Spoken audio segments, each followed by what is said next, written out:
Now, mountain biking has all been about innovation over its lifespan, and in that journey, there has been some huge successes, some things that we will celebrate to this day. But there has also been some terrible flops, Richard. Boo. Yeah, so let's have a look at some of the biggest flops in mountain biking.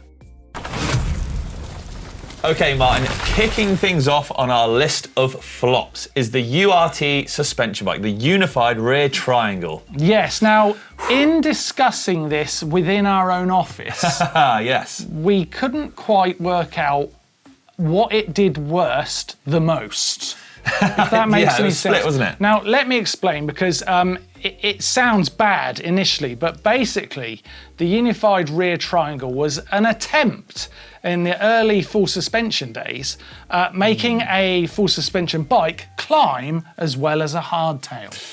And it kind of did.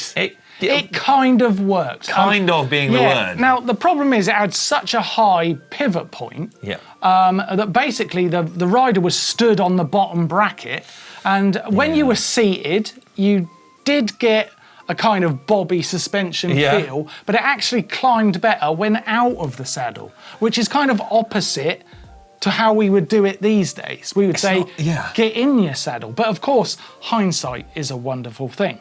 So it did climb well for a full suspension bike, but mainly because the suspension almost locked out because of that high pivot point once you were out of the saddle.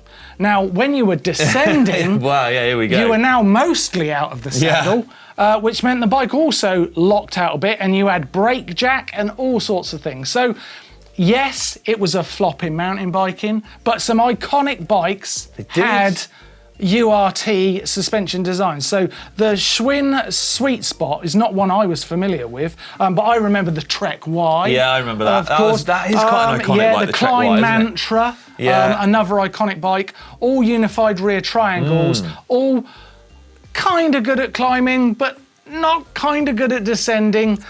It's a mixed bag of nearly.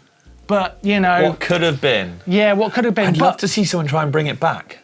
I think generally the consensus is, no, we wouldn't. Oh, okay. Yeah, but you know what? In the path of innovation, evolution of mountain bikes, they were an important step. So they are in our flops, but with some love. The irony that actually they didn't flop, they locked out.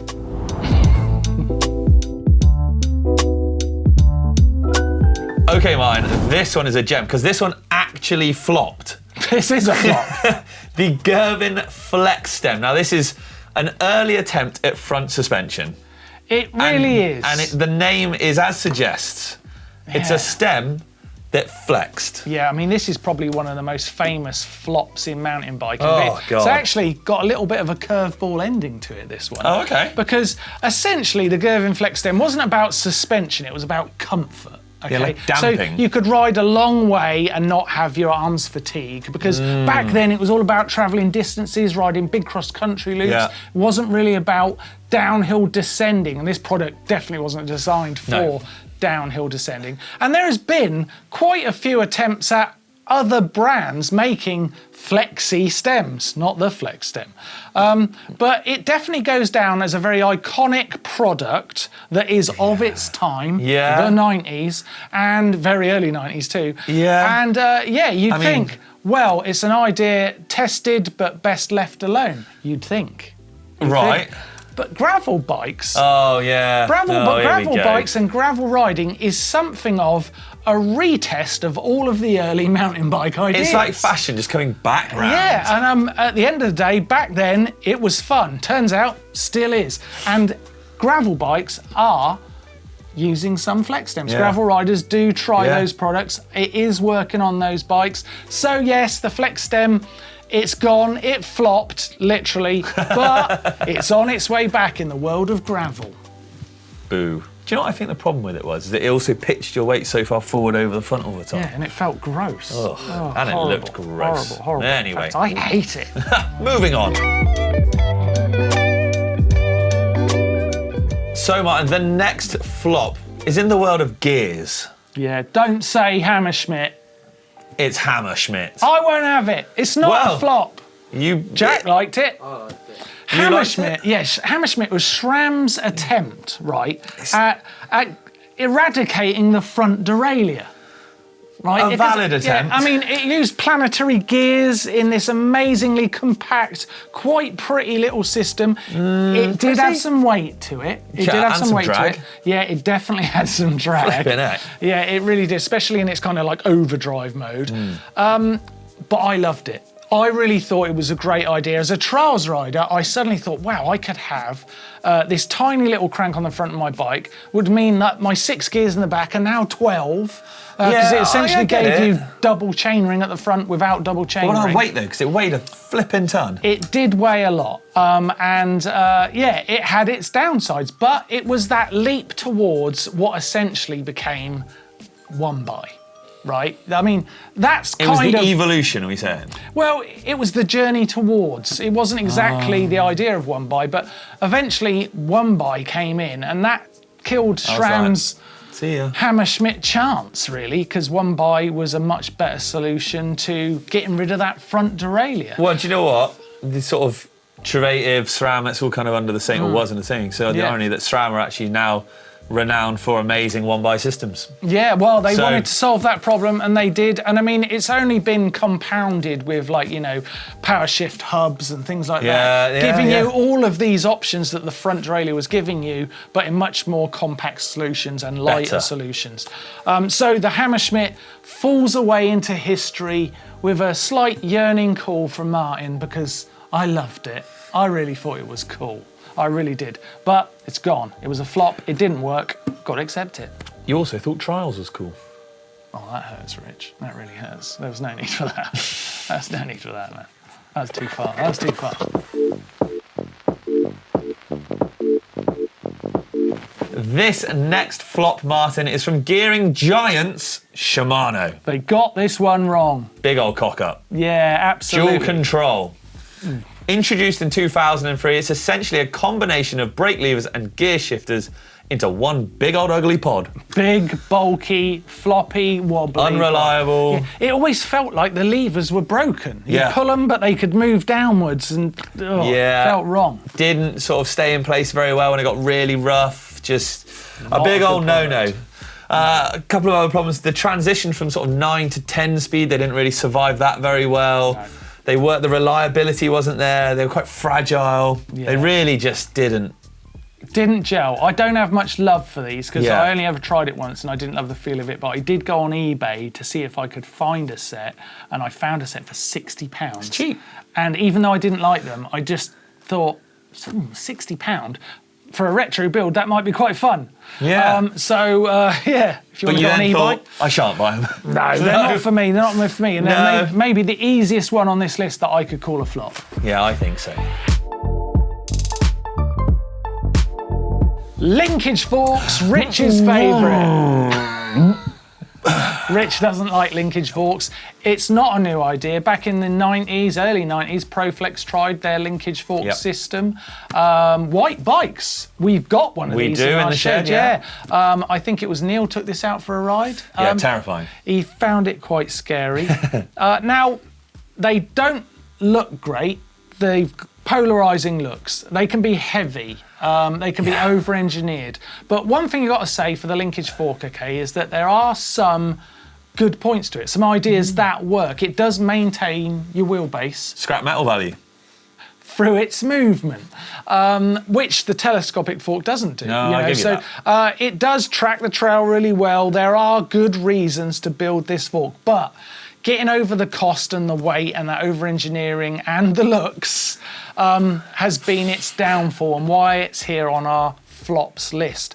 There have been some notable versions of it that I particularly liked. I really like the Lauf. It isn't a linkage fork because it's got carbon blades, so it kind of flexes. Yeah, it does, yeah. And no, I haven't bought one. Oh, just curious. Yeah. The other one we really liked is the Trust fork. Oh, nice. You ever bought one? We haven't got a set of those. I just wondered. But unfortunately, they went out of business only recently, but probably the most recent, very notable version of that fork. Right, Martin, this next flop pains me. that it's in there. Oh, it pains me. Shimano Airlines. Oh, look at the joy on your face. I thought they were, as an innovation, great. So the Shimano Airlines system was essentially a replacement for your conventional cable-driven system, and kind of way before electronic gears. And it used a compressed air canister mounted to the bike, and air lines, as the name suggests, running to the gears, whereby at the press of a button...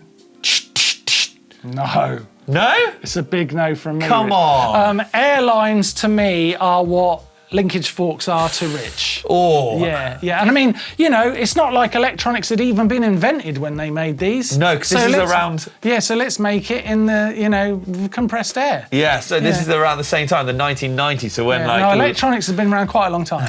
They could have just gone to electronics, Rich. They really could. I mean, it was too complex. Yeah.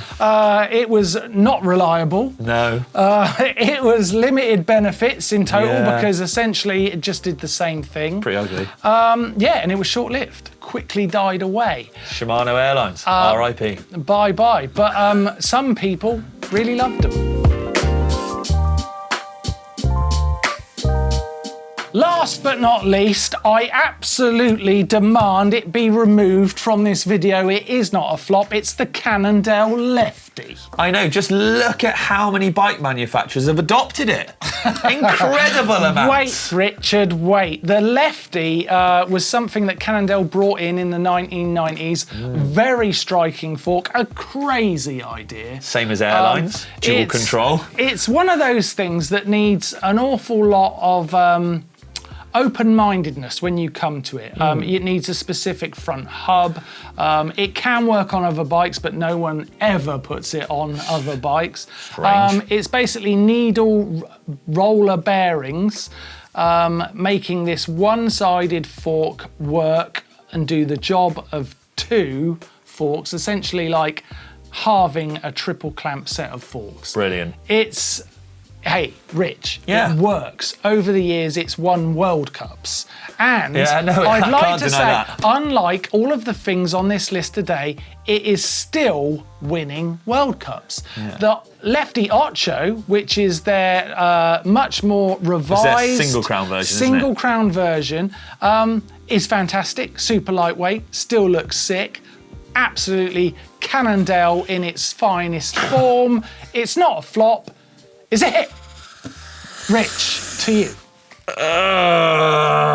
Would you ride a Lefty? I have ridden a Lefty. I've ridden the Ocho on Charlie Aldridge's bike. Yeah, and you loved it? And I've ridden it, yeah. What, you're telling me you rode Charlie Aldridge's bike and didn't like it? I didn't say I didn't like the... No, he didn't. You said you liked it. It was a World Cup... It's a World Cup. Do you know bike. a Cannondale flop I prefer is their motocross bike. Bring that. I'd rather they brought that back.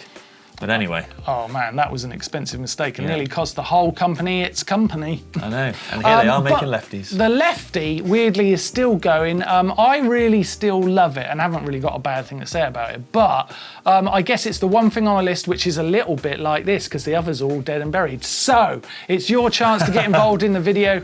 Give us your thoughts on the Lefty down below and any other kind of flop have we missed anything? You may have heard of. Yeah, I'm sure we have missed some flops. So let us know what they are and tell us why you thought they were so terrible. The flops of mountain biking essentially are the innovations that don't know what's coming yet. It's what's made our sport great, but you gotta love them even though they didn't work. Thanks for watching. Rich is wrong about all the ones he liked. See you next time.